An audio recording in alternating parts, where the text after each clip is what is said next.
inauguration speech in 2014, Obama said, quote, "My fellow Americans, we are and always will be a nation of immigrants.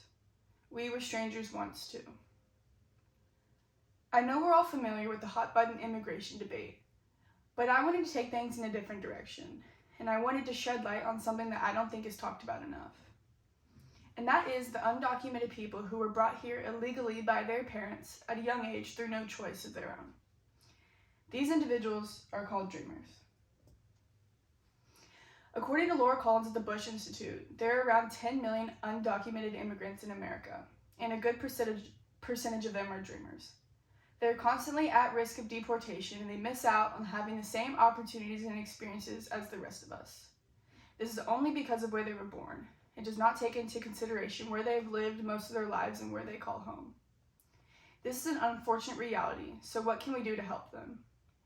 Today I will be discussing why it's crucial that the United States make the DREAM Act a law, and what it would look like for dreamers and Americans. The Dreamers derive their name from the DREAM Act. The DREAM Act stands for Development, Relief, and Education for Alien Minors. It's legislation that's attempting to create an easier and more intuitive system for undocumented children and young adults to gain their citizenship. The DREAM Act created the term dreamer, which gave these individuals a sense of community and belonging in a country that will not give them a direct path to citizenship. The DREAM Act and various forms of it have been voted on by Congress, but they always fall short of getting sent for presidential approval. Laura Collins states that there are around 3 million dreamers in America. In 2021, she said, quote, "The most defining characteristics of dreamers is how American they are, and they often know no other home than the United States." Eileen Troe points out in her 2015 book about these dreamers that these individuals are, quote, "undocumented involuntarily, and they're often denied everything from scholarships and jobs, and they cannot travel freely without the real fear of deportation." Now, we should not punish children for the actions of their parents. This is a very American idea, but it's happening in our own backyard. These children go through their lives without the same opportunities as the people around them. They can't get driver's licenses, they don't have social security numbers, they often can't attend college because of the expense and lack of student aid. This is the reality for millions of young people out there unless there is a change. This is why it's imperative that the DREAM Act is signed to law. The DREAM Act, if passed, would give these young adults a curated pathway to citizenship in a 3-step process.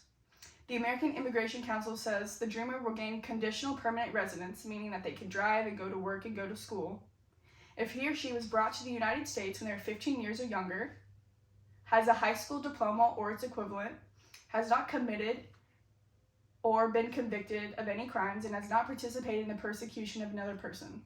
Later, they can get their lawful permanent residence if he or she has either completed a degree or is in the process of one, completed 2 years in the military, or has proof of 3 years of employment.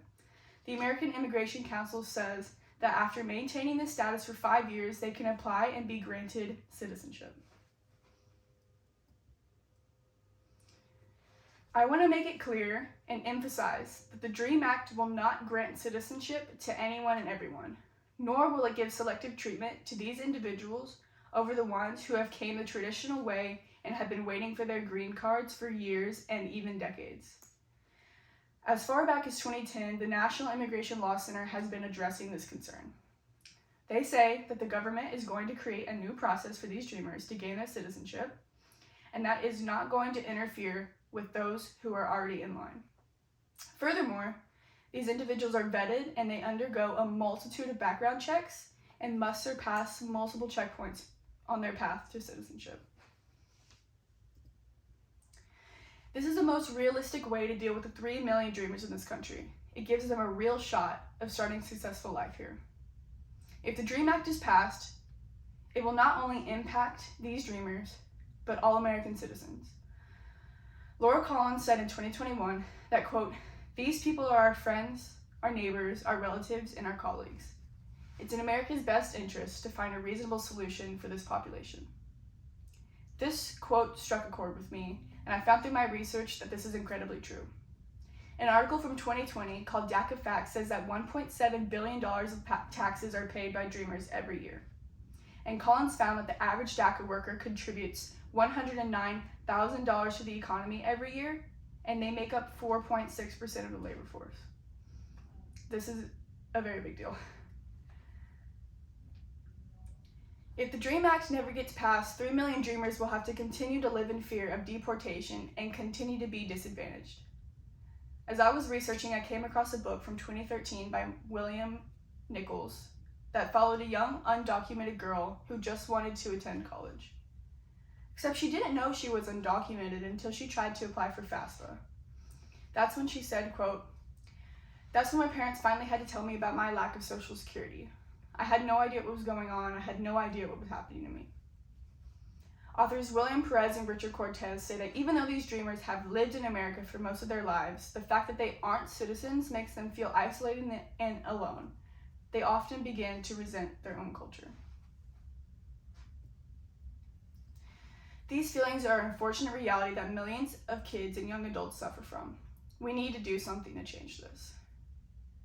Congress needs to pass the DREAM Act, and we as citizens of America need to make this happen.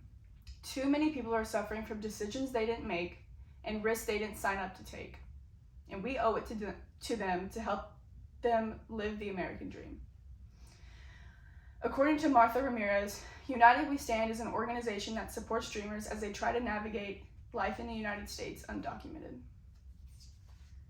Nothing will change unless we put pressure on our government to adopt policies like these that rationally and realistically handle the immigration problem plaguing our nation. I hope you consider this, and thank you for listening.